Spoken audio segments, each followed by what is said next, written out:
welcome to another episode of the Manda Tory podcast. And I took quite a bit of a break, and I am kind of happy about that because during this break I've been kind of reflecting.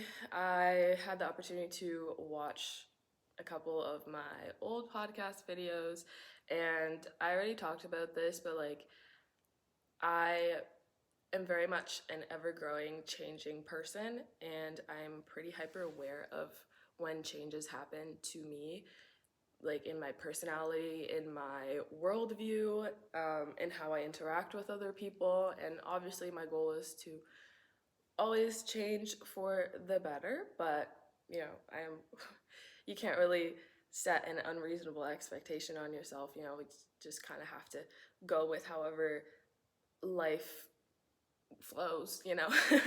But yeah, so I was able to go back and look at some videos that I made a year ago or a year and a half ago, and it's so crazy because it's I recognize that person, but I also recognize that that person isn't really me anymore.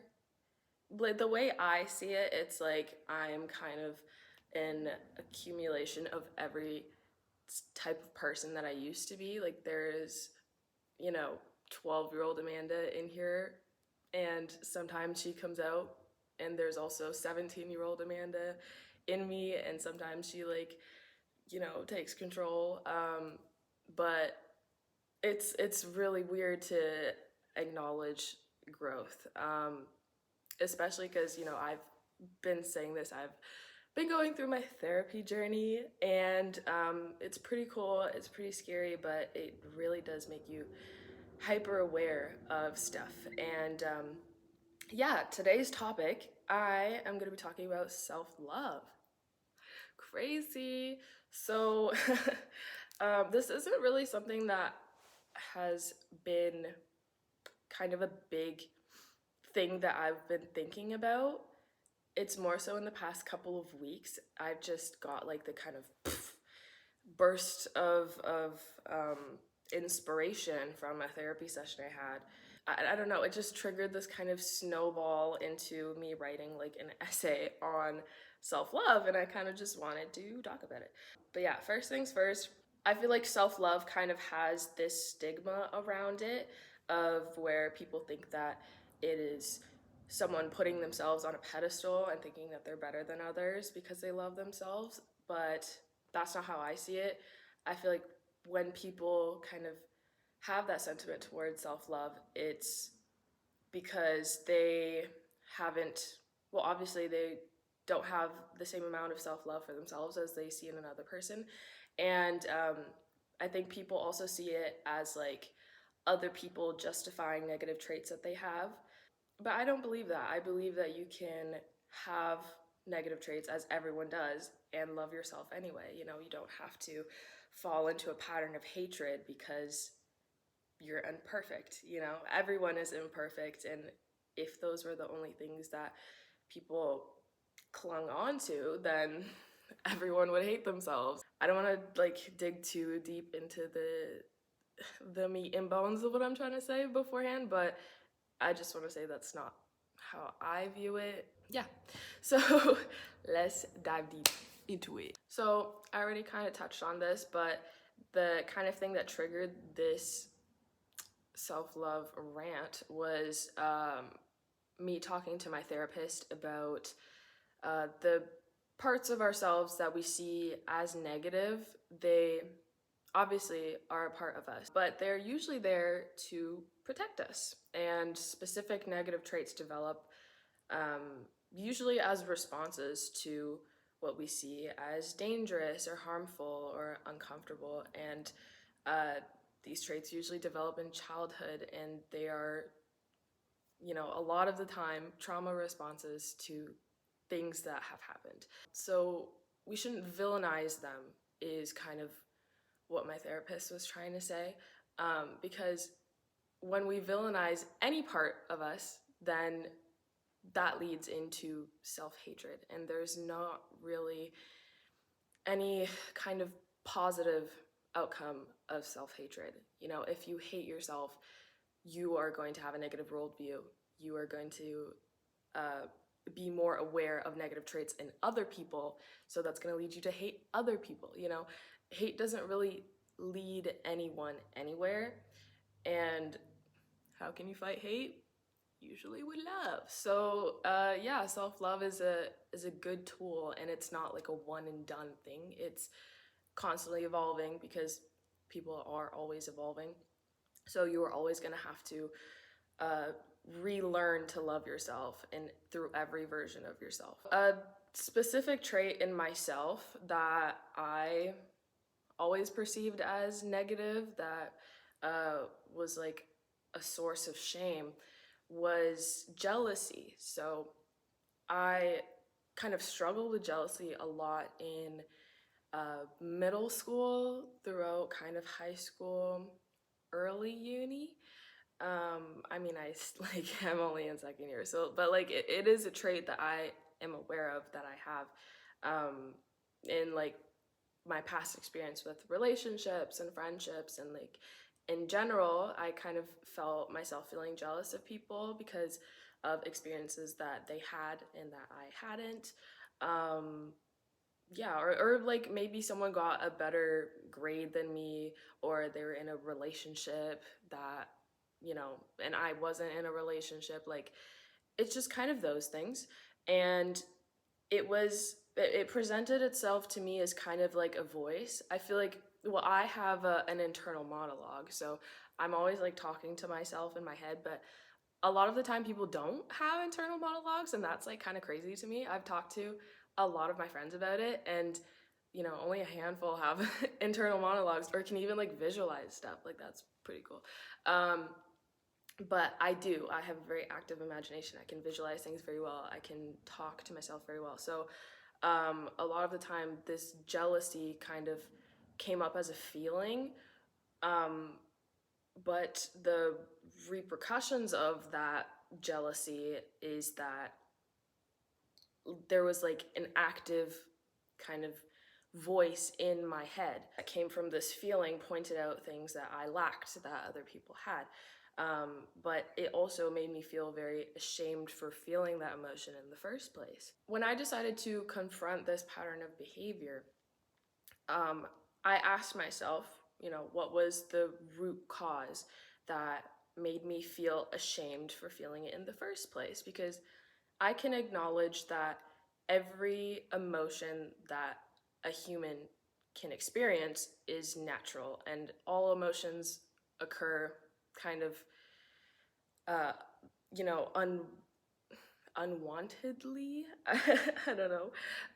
But you can't really control really what you feel, because it's kind of your body's response to a stimuli, right? So the feeling of jealousy is not necessarily a negative thing, and there is always a time and place for it. Same thing with anger and sadness and whatever, but like all these emotions, I have a reason for feeling it. So I asked myself, you know, what was not the specific thing that was making me jealous, but what was the overarching theme of all of the things that made me feel kind of lesser? Like, why did I feel like I had to compare my experiences with other people's? And usually, like, this is kind of an exercise that, you know, happens in therapy. Like, your therapist asks you, like, why do you feel this way? Why do you blah, blah, blah? And there's a reason, because, you know, when you question things, there's a response, and it's either like a feeling, like a thought, or a sensation in your body. So what came back for me was that my jealousy came out of not wanting to, like, I didn't want to feel better than other people. I didn't want other people to feel lesser than me. But it stemmed from the thought of me not living up to my own expectations. And this is something that has been very reoccurring for me, where I set up pretty high expectations for myself, and what my life should look like. And when my life, or me, like me as a person, when I don't meet those expectations, then it kind of takes a toll on my self-image. So whenever I was in an unhappy place in my life and I wanted to do better for myself, I found myself comparing to other people who did meet those expectations. It didn't come from a place of wanting to tear people down. And that's where kind of the shame part of it came in, because when people think of jealousy, they think of like you want other people to do worse than you, and that wasn't where I was coming from, but I didn't know that until I asked myself, you know. So yeah, my jealousy was a way of me protecting my ego, and it was a tool to that I used to take the spotlight away from my own insecurities in my grades, in my relationships, and in my experiences. So yeah, once I found the root cause of these feelings, I was able to take away that shame element. I take joy in the joy of others. I love seeing my friends thrive. I love when my friends have other friends that aren't me, and um, I love when my friends, you know, have success in their careers and in their relationships, and it genuinely brings me joy to see that. So it didn't really make sense to me, like, why was I being such a jealous person? But yeah, when I realized that my jealousy wasn't rooted in that, I realized, you know, I wasn't a bad person. I wasn't a bad friend. It was just me having an unchecked insecurity, me not checking in with myself, and in a situation where I wasn't happy, and me not doing more to change that situation. I also believe that shame is a very isolating feeling, and it's not rooted in like anything productive at all. It's a very it feeds itself into kind of a negative cycle, and it never addresses the root cause of the problem.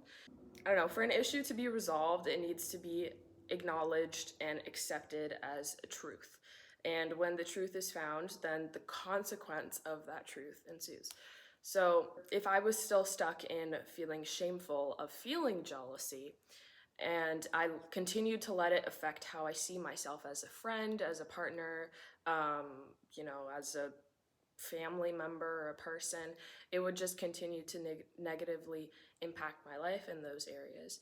And shame kind of casts a blanket over everything, I think, because it is such a powerful feeling. Um, if you feel shame over an incident, then you're not really thinking about the incident. You're thinking about that feeling of shame that you're having. I feel like shame can also be used as kind of a way to, well, the blanket analogy, sweep things under the rug. It doesn't really allow you to take accountability for your actions. Because, I don't know, like, if you have shame, you don't bring it up. And if you do something to harm someone else and you feel ashamed about it, it's not about the other person. It's about you. Like, shame and guilt are very different. Um, so if you feel ashamed about something, you don't bring it up. That means you don't acknowledge what you did is wrong. You don't acknowledge that it hurt someone else. And that means that you're not doing anything to reconcile that situation.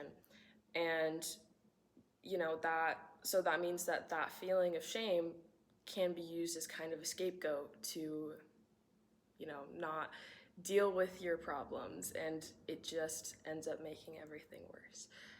So pivoting a little bit, how does self-love happen? I think it first happens with acceptance. It happens through self-acceptance and knowing yourself. You know, um, I don't think people take enough time out of their day to really know who they are as people. And it's not just like, what's your favorite color, blah, blah, blah. But it also, it is like, you should know the very basic things about yourself, but you should also know, you know, what is your morality. Also, you know, how do you feel in certain situations? What are things that make you upset? What are things that make you happy? This is why I think love languages is a very, you know, good thing. Knowing how people feel love and knowing how people express love is so important, especially in relationships and friendships. And telling people these things, like when you know stuff about yourself, you can then tell other people these things, and it makes it easier for other people to get to know you. But yeah, so to love yourself, you have to know yourself, and that also means accepting the parts of yourself that you don't like. And this is done through a posture of curiosity. It's done through curiosity, acknowledgement, and then acceptance, and that's how you practice self-acceptance. When we change our patterns of behavior, it, like, even a little bit, it changes the way that our bodies respond to things. So the response can reveal things that are good, neutral, or bad. After achieving a response, you can continue to ask yourself questions. And that's kind of like very much a therapy exercise. All right, guys, my back is sweating. If you want to know more about yourself, you can ask yourself, like, why did I react this way when I changed this behavior? Or where did this behavior come from? You know, you can ask yourself questions about negative traits that you have, positive traits that you have, if there has been a change recently or a change that you want to happen and you make a change, you can ask yourself this stuff. So yeah, is this behavior due to an emotion or a sensation in your body? Can you name emotions or sensations? That's very important. A lot of the times people don't know really what is happening in their mental and in their body. If you're able to know, is this positive or negative? Is this a pleasant or unpleasant experience? And to be able to like do research and like know how you're feeling is so important. And it seems so basic, but so many people just don't know. And when they don't know, like, they don't really care. So if you don't care about how you feel, like, you know, you're not gonna be able to emotionally regulate yourself in any situation, really. Um, but yeah, so naming our emotions and sensations. When have I experienced this emotion or sensation before? These are all questions and like ways for you to reveal the true nature about something. But yeah, so like I said, there is a place, a time, you know, and a reason for every emotion and sensation you experience, but it is someone's job to really know themselves and to know your behaviors and know what triggers your behaviors. And yeah, so once you're able to know yourself and acknowledge the realities about who you are as a person, you're able to accept those realities and then, you know, choose what to do about them. Accepting stuff, I feel like a lot of the times when people think about acceptance, they think that acceptance means compliance. That's not the same thing. Accepting something as a truth just means that now you have the tools to do something about it. If you don't like this truth about yourself, then you are able to change your behaviors to become not a different person, but a more elevated person. But yeah, it doesn't mean that you just have to like roll over and accept that you're stuck in this situation, or accept that this is how it's always going to be. No, you just accept that this is who you are right now, and who you are right now isn't going to be who you are tomorrow or who you are in a year. And you know, there is kind of a good and bad part to that. Like, if you really like who you are right now, you could think, oh, you know, what if I change for the worse, or what if something bad happens to me, and blah blah blah. But like, you have control over yourself. Like, you have power in the way that you think, and the way that people think affects everything. Like, your thoughts affect your emotions affect your sensations. Like, people have so much control over themselves and they don't really realize it. And that's where a lot of this hopelessness comes from. And when people are hopeless about themselves, they're hopeless about other people. So if you can't accept that you are an ever-changing person and that you have control to change yourself for the better, you also don't see that in other people. You think that other people are stuck in their ways. You think that other people can't change for the better, and they can. And that is also kind of a sad thing, because when people don't choose to become better versions of themselves, then that can be kind of sad because you can recognize the potential in people, and that isn't healthy. You can only recognize the potential in yourself. But yeah, sorry for the little side tangent. So what happens after acceptance, guys? I think that after acceptance, this leads to a response, a change potentially, or a realization, and this leads to self-love. But yeah, self-love doesn't mean that you fall into patterns of individualistic thinking. It just means that you see yourself, it's the way that I see self-love. It's more of like gratitude and mindfulness. It's an ability to appreciate yourself and your role in the world, your role in society. And when you know yourself, like I've been saying, you're able to do things that bring you joy and fill your cup. And when you love yourself, you want those things to happen. Because when you hate yourself, as humans do, because we're wired for justice and an eye for an eye type thinking, if you hate yourself, then usually that means that you fall into self-destructive patterns where, shame eats up at you and you think that you don't deserve good things in the world. And that, feeds into itself. But when you love yourself, you're able to be more appreciative of the world. And when you have that positive view, it feeds itself into itself positively. And yeah, like when you know yourself, you know the things that make you happy, whether that be going out for a coffee at the end of the day, and blah blah blah. But that also means that when bad things happen to you, you know how to pivot back. You know what to do or who to spend time with, and regulate yourself and not let that feed into yourself, and know that you're deserving of feeling love because you love yourself. You know that you're deserving of happiness because you love yourself. And yeah, it just like turns into this kind of gratitude thing, and I think that that's beautiful. Yeah, in that same vein, it's like if you can't love yourself, you can't love other people. I do think that a lot of the world's issues stem from self-hatred and the feeling of shame that always attaches itself to self-hatred. This also leads to a lack of empathy because, bro, if you don't love yourself, you can't really love other people. It grows and it festers and it becomes a part of who you are. And like I said before, just because you are someone right now doesn't mean that you can't change that part of you. But if you let self-hatred grow, it will become part of who you are. It will change your mindset. It will change the way that you treat other people. And, if you just lead with negativity, you will be met with negativity, unfortunately. Yeah, so to conclude, guys, I think that people should take more time to practice self-love, and people should,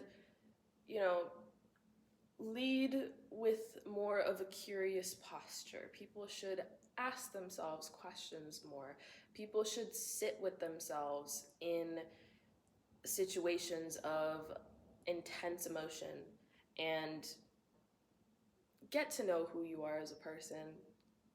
Learn to accept who you are as a person, and learn to accept that you are an ever-changing, continuously growing, evolving human being. And I really hope that everyone who watches this grows into becoming the best version of themselves possible. But also don't put too much pressure on yourself to always be the best, because no one is perfect. But yeah, I think if everyone did that, we would function better as a society. But that's just me. That's just how I think. But yeah, love all of y'all. Thank you for hanging out with me today, and I hope that I can continue to have the motivation to have these chats with y'all. But yeah, bye.